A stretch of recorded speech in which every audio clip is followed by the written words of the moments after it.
जो राजनीतिक दलों ने जो विभिन्न बिंदु उठाए गए थे उसके बारे में बताना चाहूँगा कि सभी राजनीतिक दलों के प्रतिनिधियों ने ये हम लोगों को बताया कि कोविड प्रोटोकॉल का पालन करते हुए समय पर चुनाव होने चाहिए। तो सबसे प्रथम सभी दलों ने without any difference of opinion सभी ने कहा कि कोविड को ध्यान में रखते हुए समय पर चुनाव कराए जाए। कुछ दलों के प्रतिनिधियों ने दिन के समय बिना कोविड नियमों का पालन किए हुए चुनावी रैलियों के प्रति अपनी चिंता जाहिर की। साथ ही रैलियों की संख्या को नियंत्रित करने की भी मांग की। उन्होंने ये भी सुझाव दिया कि घनी आबादी वाले पोलिंग स्टेशंस को खुले स्थानों में किया जाए ताकि कोविड प्रोटोकॉल का पालन करते हुए मतदान संपन्न हो सके।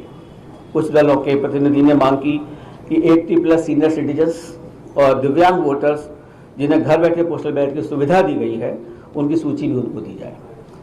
राजनीतिक दलों के प्रतिनिधियों में से एक ने महिला मतदाताओं की सुरक्षा को ध्यान में रखते हुए पुख्ता इंतजाम करने का अनुरोध किया और पोलिंग बूथ पर पर्याप्त महिला पुलिसकर्मियों की व्यवस्था की भी मांग की ताकि आवश्यकता होने पर महिला मतदाताओं की पहचान, सत्यापन और सुरक्षा व्यवस्थित रूप से हो सके। कुछ प्रतिनिधियों ने प्रशासन के कुछ लोगों के पक्षपाती रवैये की यानी कि जो बायस्ड अप्रोच है उसके बारे में भी शिकायत की और दलों के प्रतिनिधियों में से एक ने पुलिस द्वारा उनकी रैलियों पर अनुचित प्रतिबंध लगाने का आरोप भी लगाया। उन्होंने ये भी बताया कि उनके प्रत्याशी भी आर्थिक रूप से इतने सक्षम नहीं हैं कि विज्ञापनों का प्रसारण कर सके। दलों के प्रतिनिधियों में से एक ने समूचे राज्य में CPF की जल्दी से तैनाती का भी अनुरोध किया। अधिकतर राजनीतिक दलों ने प्रचार प्रसार के दौरान धनबल, शराब, मादक पदार्थों और मतदाताओं को फ्री बीज दिए जाने पर संभावना जताई तथा इसके माध्यम से चुनाव प्रभावित होने की चिंता भी व्यक्त की।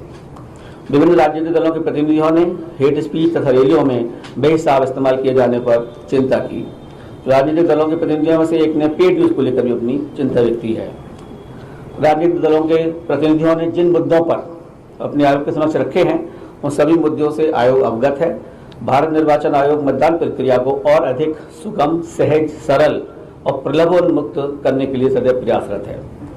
भारत निर्वाचन आयोग का हमेशा मानना है कि मतदाताओं के बाद राजनीतिक दल चुनाव प्रक्रिया के महत्वपूर्ण स्टेक होल्डर हैं।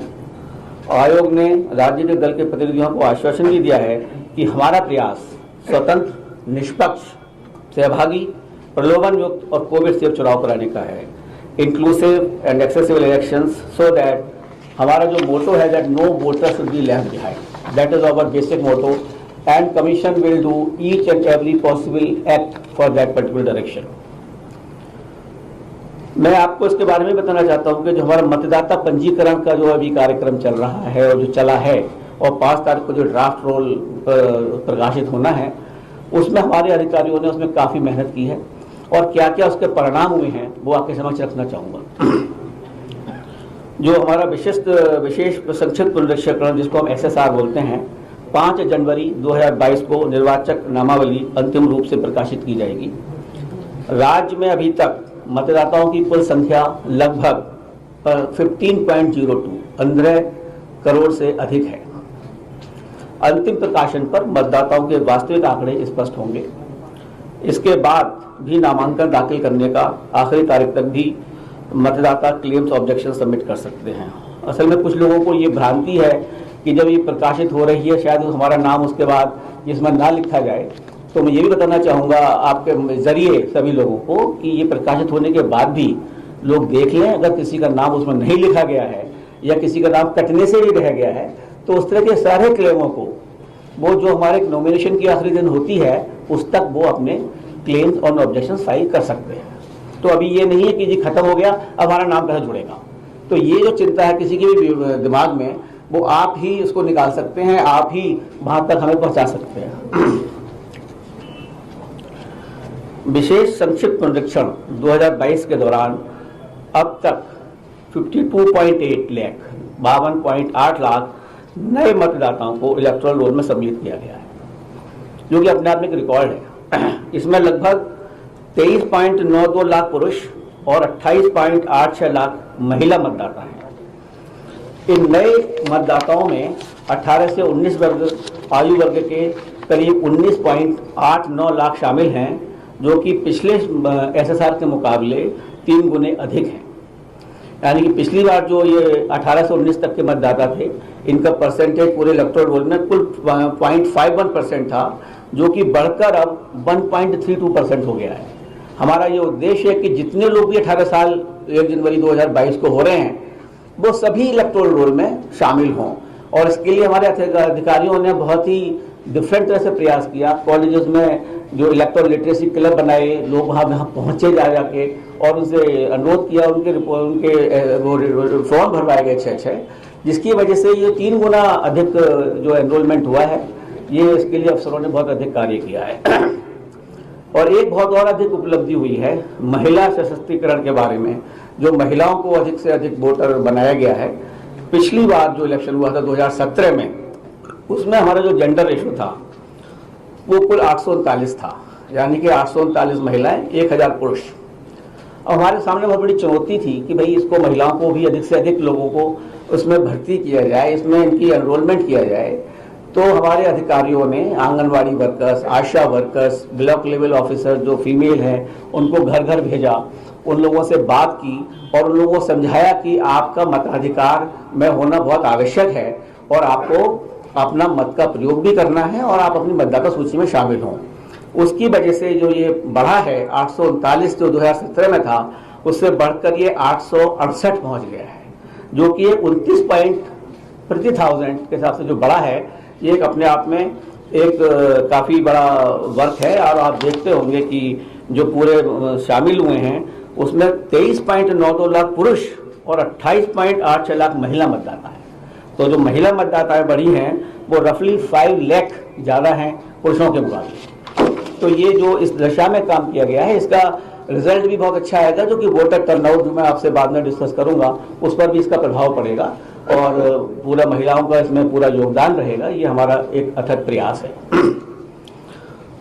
और इसके बाद सभी डीओ को इंस्ट्रक्शन भी दे दिए गए हैं कि मतदाता सूची से जुड़ी शिकायतों का अगर किसी को 5 तारीख के बाद जो भी हमारा प्रकाशित होगा उसमें किसी की शिकायत रह गई है, उसके बाद भी उसकी शिकायत को अटेंड करें और उसका तुरंत निस्तारण करें। सारे लोगों से हम लोगों ने, जितने भी डिस्ट्रिक्ट मजिस्ट्रेट और डीओस थे, सबसे पूछा है कि उन्होंने सभी पॉलिटिकल पार्टीज के साथ मीटिंग की है, उन्होंने अवगत कराया है, हमको विश्वास दिया है कि सारी पॉलिटिकल पार्टी से मीटिंग हुई है, उनके मिनट्स बने हैं और किसी भी पॉलिटिकल पार्टी का कोई भी ऐसी शिकायत नहीं है जिसका कि निस्तारण अभी तक नहीं किया गया है। उसके बावजूद भी आदेश दिए गए हैं उनको कि अगर किसी की भी शिकायत आती है उसका तुरंत निस्तारण करें और उनके साथ मीटिंग करें। मुख्य निर्वाचन अधिकारी ने हम लोगों को ये भी अवगत कराया, क्योंकि हमारा जो प्रयास है दिव्यांगजनों के लिए, सीनियर सिटीजन्स के लिए एक समाज कार्यकृत है और आयोग उसमें चाहेगा कि उनकी भागीदारी पूरी तरीके से हो। तो अभी तक जो पोजीशन है उसके हिसाब से इस राज्य में 10,64,266 दिव्यांग मतदाता हैं और 80 वर्ष से अधिक आयु के जो मतदाता हैं वो 24,03,296 मतदाता हैं और 2,97,442 सर्विस मतदाताओं को भी आइडेंटिफाई किया गया है। सभी मतदान पूरी तरीके से एक्सेसिबल होंगे, जहां पर हमारे दिव्यांगजनों को कोई परेशानी न हो, जहां हर तरह से सुविधा दी जाएगी जिससे कि वो सहजता से मतदान कर सकें। ये हमारा दायित्व है कि जो हमारे बुजुर्ग हैं और जो हमारे दिव्यांगजन हैं उनको हम मतदान के लिए प्रेरित करें और उनको अधिक से अधिक मतदान कराएं। हमारे इस प्रयास से अभी जो एक राज्य में इलेक्शन हुआ था, मैं आपको बताना चाहूँगा कि उसमें 90% जो दिव्यांगजन थे उन लोगों ने वोट दिया था। तो एक अपने आप में एक मिसाल है और हम चाहेंगे कि वो मिसाल हमारे इस राज्य में भी पूरी तरह से चले। और आपको जानकर खुशी होगी कि इस प्रदेश में पहली बार 80 वर्ष से अधिक आयु वर्ग के वरिष्ठ नागरिकों को, दिव्यांग मतदाताओं को और कोविड अफेक्टेड मतदाताओं को आयोग घर द्वारा घर पर ही बैठे हुए पोस्टल बैलेट की ऑप्शनल सुविधा प्रदान करेगा।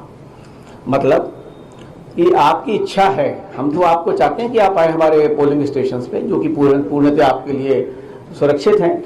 उसके बावजूद भी अगर कोई लोग नहीं आना चाहते, जैसे 80+ के आदमी हैं, अगर वो नहीं आना चाहते हैं तो ECI will go to their doorstep.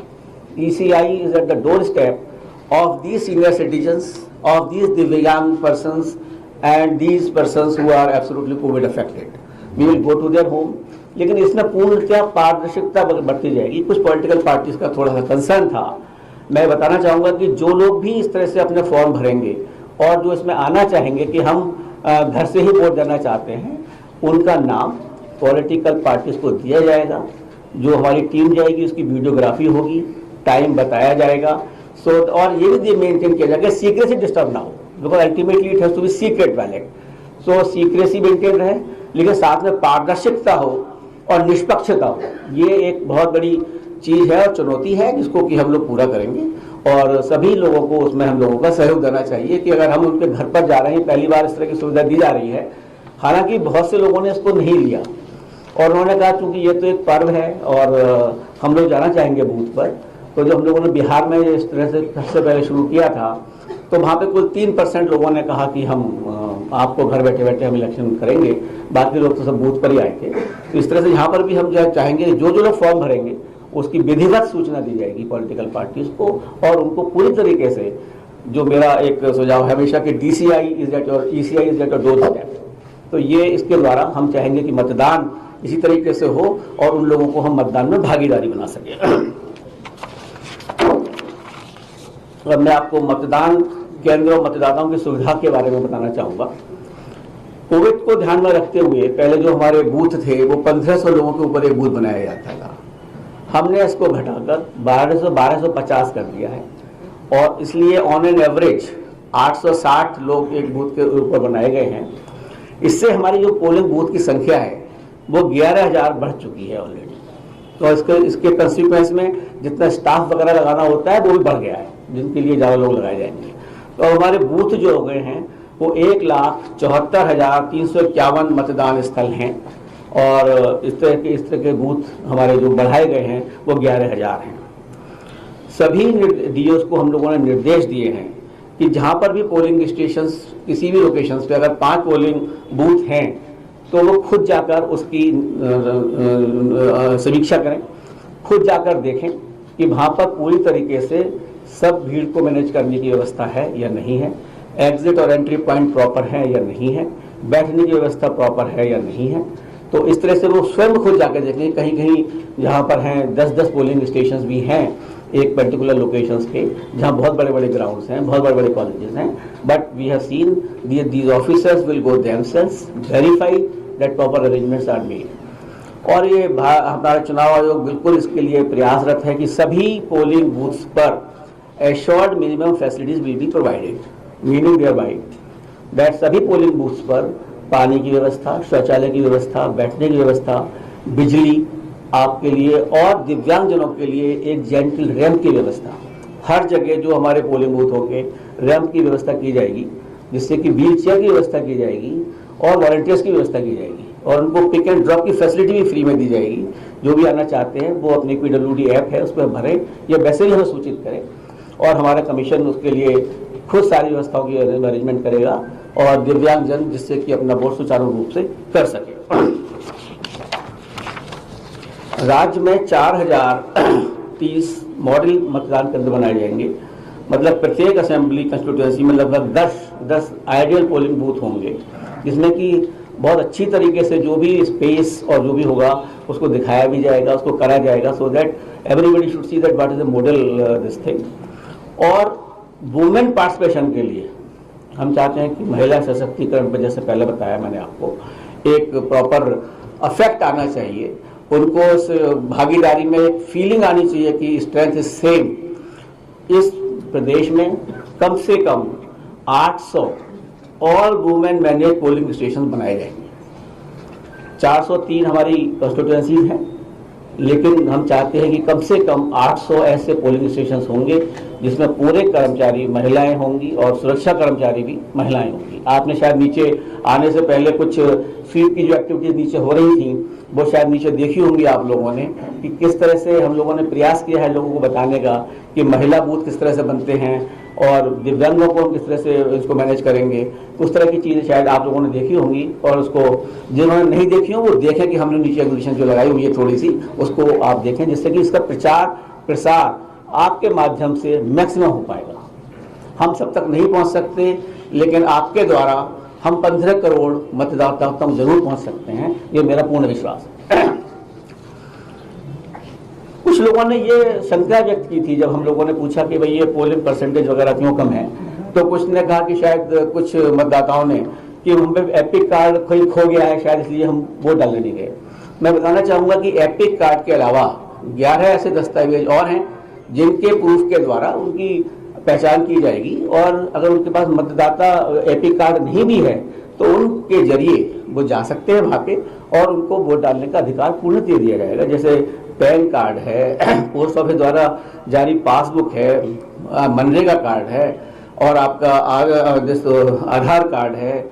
इस तरह के कई 11 हमारे दस्तावेज हैं जिनके थ्रू वो जा सकता है, और कोई ये मतलब फील ही ना करे कि मेरा नाम अगर सूची में है और मुझ पर कोई एपिक कार्ड नहीं है तो मतदाता मैं कार्ड अपना उपयोग नहीं कर पाऊंगा, क्योंकि सबसे इम्पोर्टेंट चीज़ है अब वोट डालना।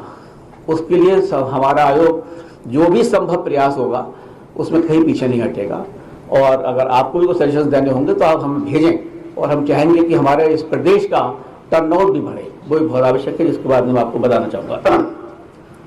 जैसे कि 2019 के चुनावों से भी हो रहा है, इस बार भी उत्तर प्रदेश में सभी बूथों पर ईवीएम वीवीपैट सभी बूथों पर लगाई जाएगी, और जो सुप्रीम कोर्ट के आदेशानुसार हर असेंबली कंस्टिट्यूएंसी में कम से कम 5 पोलिंग स्टेशन की वीवीपैट स्लिप्स को ईवीएम काउंट से मैच किया जाएगा। आयोग ने सीओ को ईवीएम और वीवीपैट के बारे में व्यापक जागरूकता और उपयोग में आसानी के लिए फिजिकल तथा डिजिटल पहुंच बढ़ाने के लिए भी कहा है कि सभी लोगों को इसके बारे में बताया जाए। अगर किसी की भ्रांति है उसको दिखाया जाए कि ये ईवीएम है, ये वीवीपैट है, और इसको आप खुद देख सकते हैं कि जो आपने बटन दबाया हुआ है वो आपको दिख रहा है। और आई थिंक देखने से बड़ा प्रमाण कुछ नहीं होता। Seeing is believing. If you can see it you can believe it, even that if you do not believe it you can not believe your eyes. तो इस तरह का जो प्रचार है उसको हम वीडियो के जरिए, फिजिकल पहुंच के जरिए, और सभी जो वैन भी हैं उसके थ्रू हम लोगों तक पहुंचाने की कोशिश करेंगे कि सबको इसके बारे में पूर्ण जागरूकता हो। एक और इम्पोर्टेंट स्टेप है, पारदर्शिता के माध्यम में रखते हुए जितनी नेट कनेक्टिविटी पूरे प्रदेश में पूरी तरह से नहीं है, उसके बावजूद 1,74,351 मतदान स्थलों में से एटलीस्ट 1 लाख मतदान स्थलों पर वेबकास्टिंग की जाएगी, लाइव वेबकास्टिंग पोलिंग बूथ के अंदर, कि सो दैट हम सबको दिखा सकें कि पारदर्शिता पूरी तरीके से है बूथ के अंदर। हम लोग खुद मॉनिटर करेंगे, डीओ मॉनिटर करेंगे, पूरा सिस्टम होगा मॉनिटर करने का, जिससे कि किसी बूथ की पारदर्शिता सभी के सामने उपलब्ध हो और किसी तरह की भी गड़बड़ी किसी भी बूथ में ना होने पाए। अब मैं आपको बताना चाहूँगा वोटर टर्नआउट के बारे में। देखिए, ये उत्तर प्रदेश एक बहुत बड़ा प्रदेश है। ये प्रदेश नहीं, अपने आप में एक बड़ा देश के बराबर एक वो है, जहाँ पे 403 असेंबली कंस्टिट्यूएंसीज हैं। उसके बावजूद यहाँ की जनसंख्या भी बहुत जागरूक है, पॉलिटिकली भी जागरूक है। उसके बावजूद 2017 में जो मतदान का प्रतिशत था वो तो 61% था, और 61% से लोकसभा का जब इलेक्शन हुआ तो और घटकर 59% रह गया। ये हमारे लिए एक थोड़ा चिंता का विषय है कि इस इतने बड़े प्रदेश में जहाँ पे पॉलिटिकल जागरूकता पूर्णतया है, वहाँ पर पोलिंग परसेंटेज इतना कम क्यों है।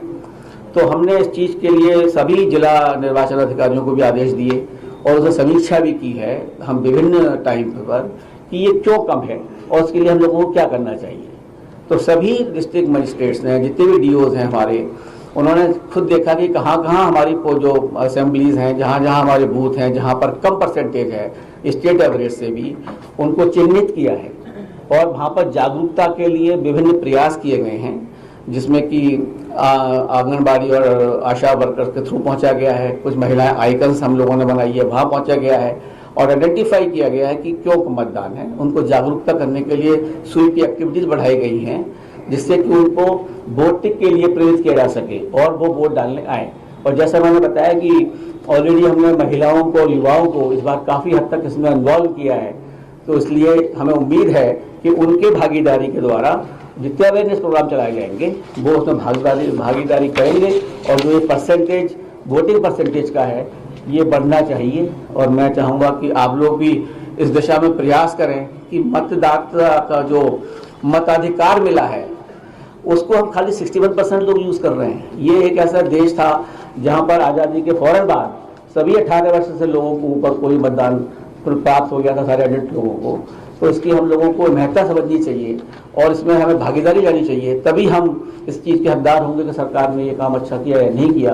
वरना अगर 60% मतदान रहेगा तो ये काफ़ी कम है, जो कि इस स्टेट को बढ़ाना पड़ेगा। और हमारे सारे प्रयास होंगे इसमें, बूथ की अवेयरनेस, पोलिंग की अवेयरनेस, लोगों की अवेयरनेस, पूरी स्वीप एक्टिविटीज़ जो हमारी होंगी वो इसके ऊपर चलेंगी। अब मैं आपको बताना चाहूँगा कोविड प्रोटोकॉल के बारे में, क्योंकि ये एक अचानक एक नया आयाम जुड़ गया है, जो कि अभी तक लग रहा था कि कोई कोविड की प्रॉब्लम नहीं है। और अभी मैं यहाँ पर आने से पहले कमीशन ने हेल्थ सेक्रेटरी से भी बात की और मुख्य सचिव से भी बात की इसके बारे में। तो जो आज बताया गया हम लोगों को कि यहाँ पर 86% लोगों को यूपी में पहली डोज लग चुकी है वैक्सीनेशन की और 49% लोगों को सेकंड डोज भी लग चुकी है, यानी कि रफली 50% लोग यहाँ पर फुल्ली वैक्सीनेटेड हैं। और ये भी हमें आश्वासन दिया गया है कि 15-20 दिन के अंतर्गत सभी एलिजिबल लोगों को और जो यहाँ पर अवेलेबल हैं उनको पहली डोज सबको लग जाएगी। हम लोगों ने आदेश दिए हैं कि इसको फौरन ही कार्यवाही की जाए और वैक्सीनेशन को बढ़ाया जाए, जिससे कि जल्दी से जल्द एटलीस्ट 100% लोग should be absolutely with A first dose and all eligible should be given the second dose also. And जो यहाँ पर मैंने ओमाइक्रोन के केस के बारे में भी समीक्षा की कि पूरे यूपी में कितने केस आए हैं, तो मुझे मालूम पड़ा कि केवल 4 केस अभी तक यहाँ आए हैं। उसमें से 3 लोग तो ठीक होकर वापस भी चले गए हैं, वो लोग बाहर से ही आए थे। एंड नोएडा, गाजियाबाद, मेरठ की उसमें थे, एक रायबरेली में था। तो वो लोग 3 तो ठीक भी होकर वापस चले गए, वो निगेटिव हो चुके हैं। एक शायद अभी कल परसों में कोई आया है, उसको ये लोग देख रहे हैं। तो ऐसा यहाँ प्रदेश के अंदर माइक्रोन का कोई ओमाइक्रोन का ज़्यादा इफेक्ट अभी तक नहीं है। उसके बावजूद भी इन लोगों को हम लोगों ने पूरी तरीके से ये बता दिया गया है कि कोविड को देखते हुए, और हमने इसके बारे में यूनियन हेल्थ सेक्रेटरी से भी चर्चा की थी यहाँ पर आने से पहले। We had already met the health secretary of union of India और उनसे भी इसके बारे में पूरी चर्चा करी थी कि Covid vaccination in 5 poll bound state में बढ़ाना ही पड़ेगा और it has to be expedited. Simultaneously we have also directed them that all polling officials who will be on the duty will be absolutely fully vaccinated। 100% vaccination वही लोग होंगे जो duty पर लगाए जाएंगे। और जो हमारे पोलिंग ऑफिशियल्स हैं उनको फ्रंट लाइन वर्कर का दर्जा दिया जाएगा और उसके लिए आदेश जारी हो चुके हैं। और जो भी एलिजिबल होंगे उनको बूस्टर डोज का भी प्रावधान किया गया है और वो उनको प्रायोरिटी पर दी जाएगी। कोविड के दृष्टिगत भी जो सभी चीज़ें आवश्यक हैं वो हर पोलिंग बूथ पर होंगी। हमारा हर polling booth Covid compliant behaviour के साथ वर्क करेगा। सभी डीओस को निर्देश दिए गए हैं और लोगों ने सामग्री जितनी भी है, जैसे थर्मल स्कैनर हैं, मास्क हैं, सैनिटाइजर्स हैं, they have already been under the process of procurement and each and every voter who comes to the polling station will be provided these facilities also. And इन लोगों के social distancing का भी पूरा ध्यान रखा जाएगा। इसीलिए सारे डीओस को कहा गया है कि खुद जाकर देख कर आएँ। इसीलिए पोलिंग स्टेशन का जो नंबर है वो बढ़ाया गया है और लोगों को जो है कम किया गया है। और इसके अंतर्गत ही मैं एक चीज़ और कहना चाहूँगा जो मैं आपके थ्रू बताना भी चाहता हूँ। अभी तक कमीशन ने ये डिसीजन लिया है कि पोलिंग टाइम का भी 1 घंटे बढ़ाया जाएगा। जो अभी तक यहाँ पर 8 से 5 तक था उसको 1 घंटा बढ़ा दिया जाएगा, जिससे कि सोशल डिस्टेंसिंग अगर हम मेंटेन करते हैं और थोड़ा ज़्यादा टाइम लगता है तो उसको भी उसमें संज्ञान में लिया जाएगा और ये 1 घंटे का टाइम अक्रॉस द स्टेट बढ़ा दिया जाएगा, एक्सेप्ट जहाँ LWE अफेक्टेड एरियाज हैं उसको ध्यान में रखते हुए बाकी पूरे स्टेट में 1 घंटे का टाइम सबको बढ़ा दिया जाएगा। और राज्य, जिला और विधानसभा के स्तर पर भी हेल्थ नोडल ऑफिसरों को भी नामांकित कर दिया गया है। सारे हेल्थ नोडल ऑफिसर्स को नामांकित किया गया है। They will be responsible for the district at every booth level. Also there will be nodal officer of health who will ensure that all polling booths are fully sensitized। और उनका जो पूरा sanitisation है वो भी प्रॉपर है। जो mask वगैरह होंगे उनका जो वेस्ट डिस्पोजल है उसको प्रॉपर तरह से किया जाएगा, जिससे कि किसी तरह की भी शंका किसी के दिमाग में ना हो। और प्रॉपर कम्युनिकेशन भी किया जाएगा कि हमारे बूथ जो है वो प्रॉपरली मैनेज्ड हैं, सैनिटाइज्ड हैं, आप अपना वोट इसमें आकर कर सकते हैं। कानून और व्यवस्था प्रबंधन के लिए डीजी पुलिस और होम सेक्रेटरी से डिटेल्ड वार्ता हुई है और सारे एसपीज, डीआईजीज एंड पुलिस कमिश्नर से इसके बारे में पूरी चर्चा हुई है कल की मीटिंग में। एंड उनको जो भी कंसर्न्स थे पॉलिटिकल पार्टीज के कि भाई you can not be biased, that message has gone very deep to the persons. They will have to be with a uniform pattern of behavior to all parties. They cannot be biased as far as the elections are concerned, so that every political party will have to be given a level playing field. Nobody can favor the one party at the cost of any other party.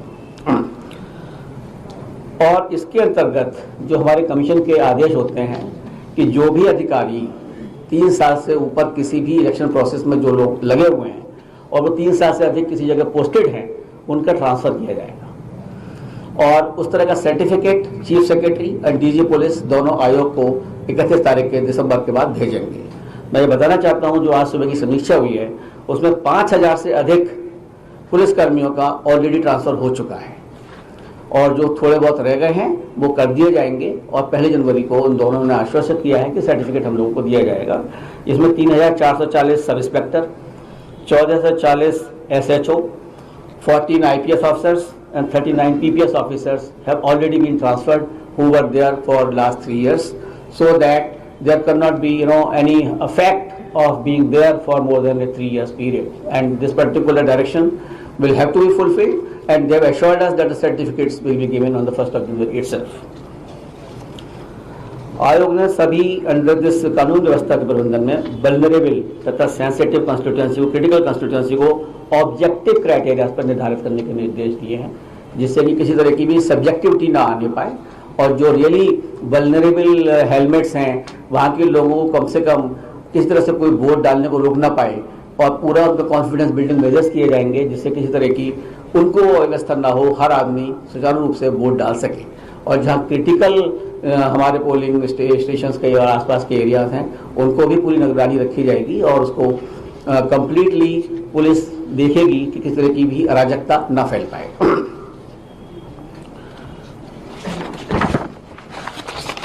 सभी सीमा चौकियों पर 24 घंटे CCTV निगरानी कैमरों से रखा जाएगा। अनैतिक गतिविधियों को रोकने के लिए मजबूत सीमा जांच के लिए विस्तृत योजना तैयार की जाएगी। निर्देश दिया है कि राज्य पुलिस की सीमावर्ती राज्यों के समकक्षों के साथ नियमित बैठक की जाए और सीजस की वीकली रिपोर्ट समीक्षा करें। सभी जो हमारे राज्य से लगे हुए राज्य हैं और इंटरनेशनल बॉर्डर्स हैं सभी को ये निर्देश दिए गए हैं कि जो दूसरे राज्यों के समकक्ष अधिकारी हैं up to the chief secretary level, they will have a meeting and they will ensure that those persons cannot infiltrate through the borders of the other states to create any nuisance into the poll processes of this particular state. मैं आपको एक app के बारे में बताना चाहूँगा जिसमें कि देखिए कोई भी प्रक्रिया हो अगर जन भागीदारी नहीं है तो वो कोई भी चीज़ सफल नहीं हो सकती और उसके लिए आयोग ने एक सी विजिल ऐप का वो किया है, उपयोग किया है जिसमें कि सी विजिल मैं चाहूँगा कि सभी लोग इसको डाउनलोड करें और जन भागीदारी से इसको यूज़ करें। उसमें क्या है कि अगर कहीं पर भी कोई एमसीसी का वायलेशन हो रहा है या कोई अनैतिक चीज़ हो रही है या कोई डिस्ट्रीब्यूशन ऑफ मनी और लिकर हो रहा है, किसी तरह से भी अगर कोई उसका फोटो या इन्फॉर्मेशन उसको खाली अपलोड करना है, उसमें फ़ोटो खींचना है या इन्फॉर्मेशन लिखनी है और अपलोड करके भेज देना है। नाम लिखना चाहे उसकी इच्छा, नाम ना लिखना चाहे उसकी इच्छा। Within 100 minutes, our team will reach over there. That will inquire what is happening as suitable action will be taken. कुछ स्टेट ने इसको बहुत अच्छी तरह से यूज़ किया तो जिससे कि एमसीसी का वायलेशंस या कोई इस तरह की प्रलोभन युक्त चीज़ें जो भी कुछ हुई उसको फौरन हम लोगों की टीम पहुंची और उसको फौरन कार्यान्वित किया गया। तो इस स्टेट ने भी मैं चाहूँगा, केरला ने इसको यूज़ किया बहुत अच्छी तरीके से और फौरन इसमें एक्शन लिया गया तो बाकी लोग भी सचेत हो जाते हैं कि भाई हमें कोई देख रहा है और जन भागीदारी है। मतलब common man will download it, take a photograph and will send it. It makes a lot of difference. And I would like that youngsters who are very good in app, unlike me, they can definitely use it faster and they can help the Election Commission of India to make it more vigilant. Until unless you are vigilant, I think we are not fit persons for that. So society will have to be vigilant. The persons will have to be vigilant. Everything cannot be left to the officers and commission. तो मैं चाहूंगा कि जन भागीदारी इसमें पूर्णतया हो इस स्कीम में, तभी हम इसको बिल्कुल निष्पक्षता से इलेक्शंस को करा पाएंगे। निर्वाचन व्यय की निगरानी के संबंध में जितनी भी एनफोर्समेंट एजेंसीज थी, हमने उन सबसे आपको बात जो मैंने बताया वो हमने की है। इनकम टैक्स डिपार्टमेंट ने QRT टीम का आयोजन किया है। इनकम टैक्स डिपार्टमेंट ने जो भी एक्सपेंडिचर सेंसिटिव कंस्टिट्यूएंसीज हैं उनको चिन्हित किया है और उनको निर्देश दिए गए कि जहां पर भी ब्लैक कैश मनी कहीं पर भी अगर उसका वितरित होता है उसको तुरंत उस पर कार्रवाई करें और इसके ऊपर एक्शन लें। सिमिलरली एक्साइज डिपार्टमेंट को क्या कहा गया है, excise commissioner including the ADG excise and the police department, कि किसी तरह का भी जो ये लिकर का डिस्ट्रीब्यूशन है ड्यूरिंग इलेक्शंस वो ना हो पाए और अधिक से अधिक उसमें कार्यशीलता बढ़ती जाए, एफिशिएंसी बढ़ाई जाए, सो दैट इस तरह का कोई भी हमें परिणाम ना दिखाई देने को पड़े कि इंड्यूसमेंट के नाम पे शराब बांटी जा रही है। और अगर ऐसी हो रहा है तो हमें सी-विजिल पे इंटीमेट भी करें। सब लोग जागरूक होंगे। सी-विजिल जब तक यूज नहीं होगा ना, ये अधिकारी भी जागरूक नहीं होते। जैसे ये शुरू होगी कहानी कि सी-विजिल पे इन्फॉर्मेशन आ रही है, everybody will be absolutely aware that what is to be done. इसी तरीके से ड्रग्स के लिए नारकोटिक्स कंट्रोल ब्यूरो को कहा गया है कि उसको ढंग से व्यवस्थित करें और एश्योर करें कि चाहे वो बॉर्डर की सीमा से हो चाहे स्टेट की सीमा से हो वो यहाँ ना आ पाए, क्योंकि देखिए उत्तर प्रदेश और उत्तराखंड दोनों में ही चुनाव होंगे जब भी होंगे। तो मैं चाहूँगा कि उस तरह की चीज़ें जो हैं दोनों स्टेटों में अफेक्ट करती हैं, हमने दोनों से स्टेट से इस तरह की समीक्षा की है और बैंक को आदेश भी दिए हैं कि इसको टोटली ड्राई अप किया जाए। सिमिलरली फ्री बीज डिस्ट्रीब्यूशन के लिए भी हम लोगों ने कहा है CGT and commercial tax department को इस तरह की चीज़ें ना हो पाएँ और उनका डिस्ट्रीब्यूशन पूरी तरह से रोका जाए। फ्रीवीज का डिस्ट्रीब्यूशन 100% रोकना पड़ेगा और जहाँ जहाँ भी इस तरह के गोडाउन में उसकी वो हो रही है उसकी निगरानी भी की जा रही है। कृपया अलार्म बंद कर लें इसका।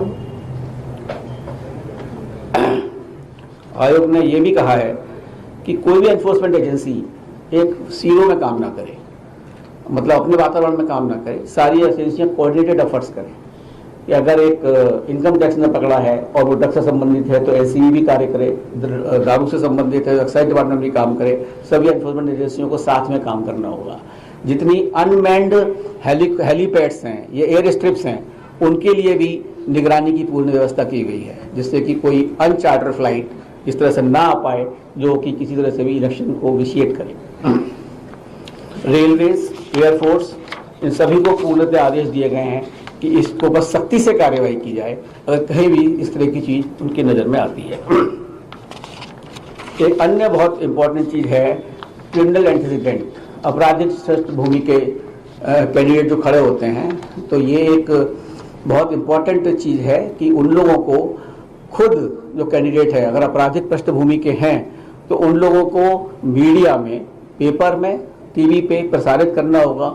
अलॉन्ग विद एफिडेविट तो फाइल करेंगे ही करेंगे, जो हमारे सामने समक्ष करते हैं कि ये मेरे खिलाफ धाराएं लगी हुई हैं, मेरी क्रिमिनल पृष्ठभूमि है। और इसके अलावा जो पॉलिटिकल पार्टीज हैं उनको भी बताना होगा कि इन्होंने ये आदमी को क्यों लिया है, उनको पब्लिसाइज करना पड़ेगा कि इस आपराधिक छवि के व्यक्ति को क्यों चुना गया है और उसका क्या कारण है, क्योंकि क्या क्लीन व्यक्ति दूसरा नहीं है। Winnability is not the criteria कि वो हम जीत जाएगा। तो इस तरह से पब्लिक को पूर्णतया इंफॉर्मेशन होगी कि कौन से कैंडिडेट आपराधिक छवि के हैं और कौन से कैंडिडेट क्लीन हैं। बाकी चॉइस तो वोटर के हाथ में है, voter is supreme to elect the persons. So ultimately but this particular thing will have to be done. और ड्यूरिंग द इलेक्शंस ECI एक जो हमारा एक ऐप है, वोटर हेल्पलाइन ऐप, उसमें भी एक ऐप जारी करेगा जिसमें कि उस कैंडिडेट के इस तरह की जो आपराधिक पृष्ठभूमि है उसके कारण चिन्हित होंगे। And model code of conduct तो जब भी इलेक्शन अनाउंस होंगे तब लगेगा और उसमें सभी पॉलिटिकल पार्टी से आग्रह किया जाता है आपके थ्रू कि मॉडल ऑफ कंडक्ट का प्रोविजंस का पूर्णतः पालन करें उस पीरियड के अंतर्गत, और साथ में मर्यादाओं को अपने ध्यान में रखें, मर्यादाओं को ना तोड़ें। और जो मीडिया है, पेड न्यूज़ है, सोशल मीडिया है, तो सोशल मीडिया और पेड न्यूज़ के ऊपर भी पूर्णतः निगरानी रखी जाएगी। और अगर किसी तरह का भी कोई भी इस तरह की पोस्ट वगैरह की जाएगी जो कि इलेक्शन प्रोसेस को विशेष करे, उसके खिलाफ कार्रवाई की जाएगी। मैं सारांश में बताना चाहता हूं, क्योंकि मैंने आपको काफ़ी चीज़ों के बारे में बताया, तो जो मुख्य बिंदु हैं, तो I would like to reiterate that Bharat ji नया वोटिंग टाइम हम आपको 1 घंटा बढ़ा देंगे, उसके बाद हम उसको क्वेश्चन पीरियड में आपको क्वेश्चन जब आएंगे आपको बता दिया जाएगा। कंप्लीट कर लेने दीजिए सर। भारत का चुनाव आयोग स्वतंत्र, निष्पक्ष, शांतिपूर्ण, सुलभ, समावेशी और प्रलोभन मुक्त कोविड सेफ चुनाव कराने के लिए अपनी प्रतिबद्धता को दोहराता है। कोविड सूचना को ध्यान में रखते हुए सारे जो रैलीज हैं उसको पूरा ध्यान रखा जाएगा। सभी मतदान केंद्रों और मतदान कर्मियों के लिए कोविड सुरक्षित प्रोटोकॉल का अनुपालन सुनिश्चित किया जाएगा। मतदान स्थलों पर भीड़ प्रबंधन हेतु प्रवेश निकास के उचित संकेतक सुनिश्चित किए जाएंगे। कोविड की स्थिति को ध्यान में रखते हुए 11,000 नए बूथ बनाए जाएंगे। इलेक्टर जेंडर रेशो जो मैं आपको बता चुका हूँ 2017 की अपेक्षा 29 अंक बढ़कर 868 हो चुका है और 18 से 19 साल की आयु वर्ग के मतदाताओं की संख्या लगभग 3 गुना बढ़ चुकी है और महिलाओं को मतदाताओं को ध्यान रखते हुए करीब 800 ऑल वुमेन मैनेज बूथ बनाए जाएंगे और पक्षपातपूर्ण व्यवहार करने वाले अधिकारियों के साथ आयोग की 0 टॉलरेंस और ऐसे एरिंग अधिकारियों पर आयोग कड़ी कार्यवाही करेगा। और एनफोर्समेंट एजेंसियों को हम लोगों ने बोल ही दिया है कि चाहे अंतर्राष्ट्रीय सीमा हो, चाहे राष्ट्रीय सीमा हो, चाहे राज्य की सीमा हो, उस पर किसी तरह की भी शराब, ड्रग्स, मुफ्त और नकदी की आवाजाही पर प्रभावी रूप से रोक लगाई जाएगी। चुनाव लोकतंत्र का पर्व है, is a festival of democracy and we should celebrate into that spirit only. मुझे उम्मीद है, हम आशा करते हैं कि सभी मतदाता पूरी भागीदारी करेंगे। मैं राजनीतिक दल के प्रतिनिधियों और नागरिकों से स्वतंत्र और निष्पक्ष चुनाव सुनिश्चित करने में अपना सहयोग देने का पुनः आग्रह करता हूं। आयोग हमेशा मीडिया का चुनावी प्रक्रिया में अपना सहयोगी और पार्टनर और महत्वपूर्ण पार्टनर मानता है और आपके द्वारा ही सारे के सारे संदेश जनता तक पहुंचते हैं। मैं आगामी चुनाव में भी आपसे सहयोग की अपेक्षा करता हूं और कामना करता हूं। मैं दोहराना चाहूँगा कि मीडिया संगठनों को भी हितधारकों के बीच चुनावी प्रक्रिया के बारे में जानकारी और जागरूकता फैलाने की मदद करनी चाहिए और सूचित और नैतिक तरीके से अपने वोट डालने में कर्तव्य और जिम्मेदारी की भावना पैदा करनी चाहिए। मैं आप लोगों को पुनः धन्यवाद देता हूं और मैं चाहूँगा कि आपके थ्रू हमारा एक इलेक्शन प्रोसेस बहुत ही अच्छा बन सके। शेफाली जी कोऑर्डिनेट करेंगे। मेरा सवाल से बात करें जरा, एक करके लेना शुरू करते हैं। मैम सर, मैं हिंदुस्तान अखबार से जी संतोष पाली जी मेरे 2 सवाल। एक सवाल पूछिए और लोगों को मौका मिलना चाहिए। उसी से जुड़ा हुआ सवाल। एक सवाल ये है कि क्या आयोग के संज्ञान में ये आया है कि प्रदेश के सभी थानों पर थाना प्रभारी या थाना इंचार्ज या एसआई जो अल्पसंख्यक वर्ग के हैं उन्हें हटाने के आदेश हो गए हैं? दूसरा, नौकरशाही पर यह आरोप लग रहा है कुछ खास अफसरों पर कि वो एक सत्तारूढ़ दल का खास तौर पर ध्यान रख रहे हैं और उनके लिए ही काम कर रहे हैं।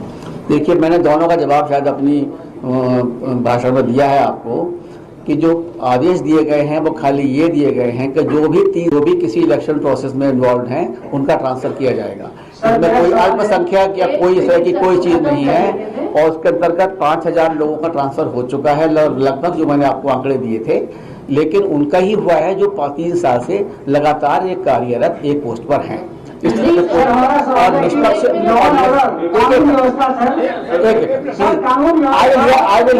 will give a reply to everyone. I will give a reply. Please. Sir, कानून व्यवस्था उत्तर प्रदेश का एक करके मैं आपको अपना नाम और मीडिया ऑर्गेनाइजेशन बता दें। मैंने CNN News 18, Anshu. हाँ. My question is that you have spoken in detail about the protocols we will be following when the polling takes place.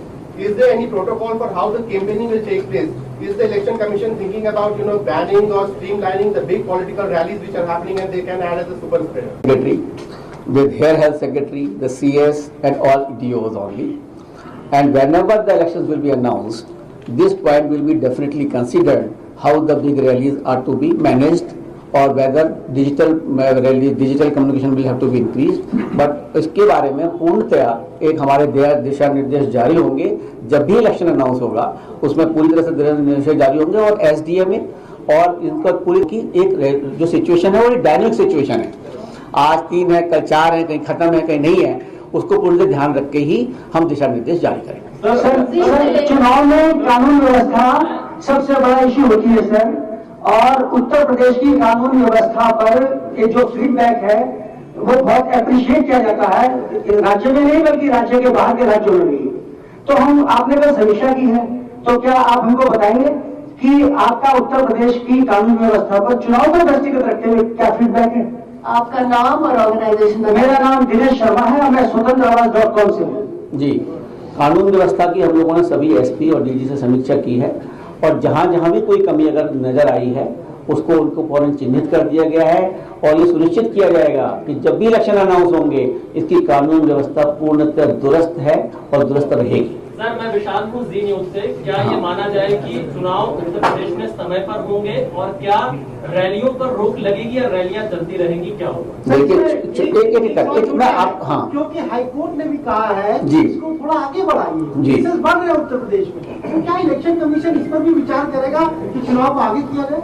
देखिए, जो इलेक्शन कमीशन है, जो संविधान में जो भी हमारी दायित्व है उसको पूर्णतः निभाएगा और उसको निभाने में जो भी चीजें उसको कंसिडरेशन में लेनी होंगी, चाहे कोविड की संख्या बढ़ती हुई हो या बढ़ती हुई रैलियों को अरेंज करना होगा, वो हम लोग को पूरी तरह ध्यान रखेंगे और तभी हम चुनाव अनाउंस करेंगे और जब भी अनाउंस करेंगे आपको सबसे पहले बताएंगे।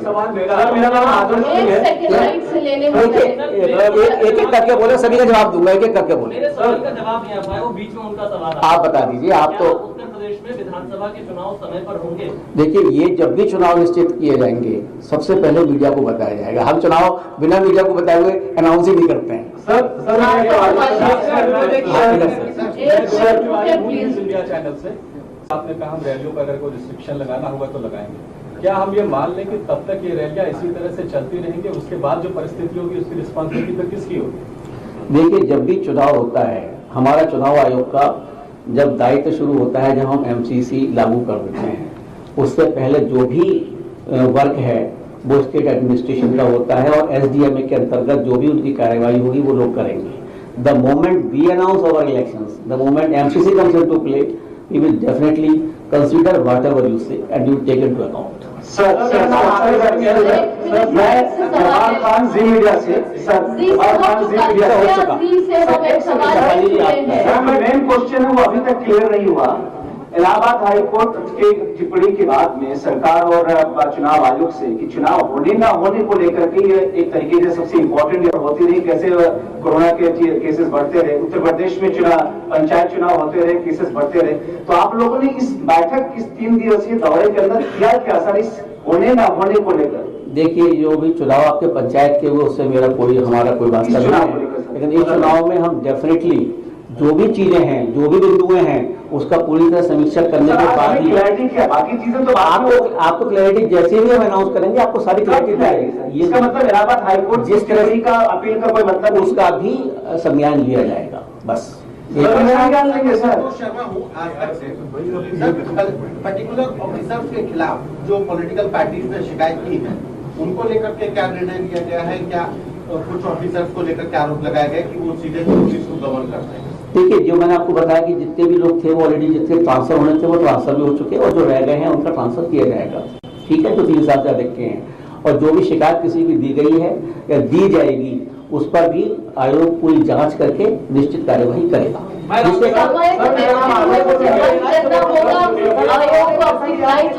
देखिए, ये यूपी है, संयम से काम करिए और ये यूपी की जो प्रथा है, यूपी का जर्नलिस्ट जो है बहुत ही जागरूक और मर्यादा रखने वाला है, उसी मर्यादाओं में करिए। बोल रहा हूँ मैं राघवेंद्र पांडे। एक सवाल ऐसा, आपने कहा सर कि मतदाता जो ये घट रहे हैं इसको बढ़ाना है। आपने कहा कि तमाम जागरूकता अभियान चलाए जा रहे हैं और उम्मीद भी हो सकता है कि 65% तक रहे इस बार 61 हालात। तो सर ये बताएं, सवाल यहाँ उठता है कि प्रदेश में फर्जी वोटर आईडी कार्ड बहुत बने हैं, एक व्यक्ति का 2-2, 3-3 बने। प्रदेश में कमा रहा है, उसके पास वहाँ वोटर आईडी कार्ड है, गाँव में भी है जहाँ वो मूल निवासी है। इसके लिए अभी एक बिल भी पास हुआ है पार्लियामेंट में कि आधार कार्ड से उसको जोड़ा जाए। लेकिन सर सवाल ये आधार कार्ड भी फर्जी बने हैं। आप कैसे चिन्हित करेंगे कि यहाँ का मूल निवासी कौन है, किसके पास आवास है, उसका वोटर आईडी ठीक है कि नहीं है? यहाँ पे बहुत अनियमितता है और ये जो परसेंटेज बढ़ता है हम लोग 100% कभी नहीं पा पाते और अक्सर 40% का गैप रहता है। उतने इंसान हैं भी कि नहीं है? क्योंकि वोटर फर्जी के बहुत आशंका है, फर्जी वोटर आईडी कार्ड बहुत ज्यादा बन गए। इसके लिए आप क्या कदम उठा रहे हैं? बहुत अच्छा आपने पूछा और आपने खुद देखा कि सरकार ने इस बार जो हमारा पोलिंग जो रिफॉर्म्स के बिल पड़े हुए थे 25 साल से ज्यादा से पेंडिंग पड़े हुए थे और इस बार कमीशन के प्रयासों से वो बिल पास हो गया है। खाली आपने अभी एक आधार बिल की बात करी है, आधार जोड़ने की बात करी है।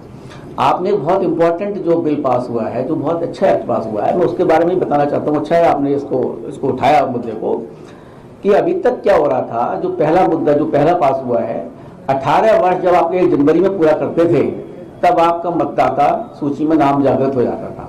अगर 2 जनवरी को आपने किया है तो आई थिंक आपको 1 साल तक वेट करना पड़ता था, तब जाके अगले साल आपका मतदाता में नाम जुड़ता था। यानी कि 19 साल के बाद आप मतदाता के इफेक्टिव होते थे। जो आयोग लगातार प्रयास कर रहा था कि भाई इसको ना लगातार बेसिस पर लगाया जाए। अगर मैंने फरवरी में 18 साल पूरे कर लिए तो मुझे क्या प्रॉब्लम क्या है, 1 साल क्या वेट क्यों करूँ। तो जो ये महत्वपूर्ण बिल पास हुआ है उसमें 1 अप्रैल, 1 सितंबर, 1 जुलाई, 1 सितंबर में जो लोग 18 साल में 4 बार हम लोग इसकी समीक्षा करेंगे और वो अपना नाम जुड़वा पाएगा। इससे युवाओं को जितनी फायदा होगा उसका आप लोगों ने उल्लेख ही नहीं किया अभी तक। मैं चाहता हूं आप उसको उल्लेख करें कि young generation will get the advantage of getting enrolled as a voter 4 times in a year rather than 1 time. So this is very important. And second,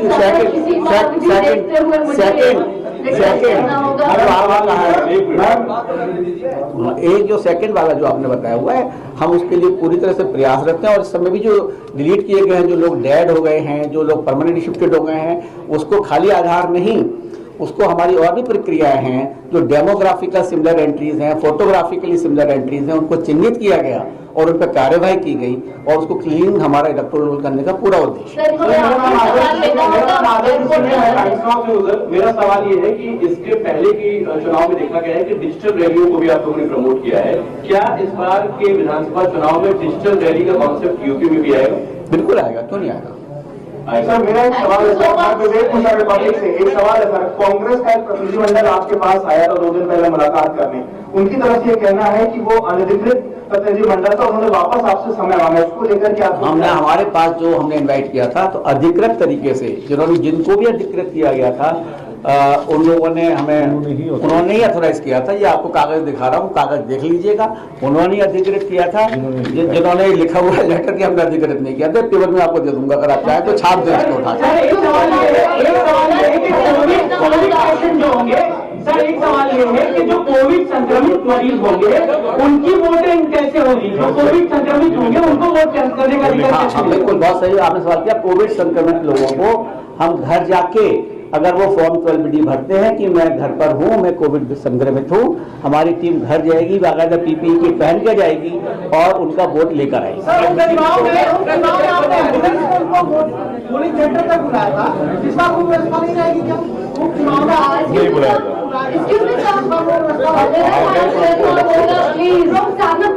sir मेरा सवाल ये है, मैं लेट आई हूँ, मुझे पता आपने इसमें क्या महत्वपूर्ण जानकारी दी है। कोविड के केसेस इंक्रीज हो रहे हैं और दूसरी तरफ इलेक्शन है। मैं बता चुका हूँ इसको, नथिंग विल बी रिपीटेड। समय जो 1 घंटे बढ़ाने की बात है सर, जो समय 1 घंटे बढ़ाने की बात है सर, उसका समय क्या है ये बताएंगे।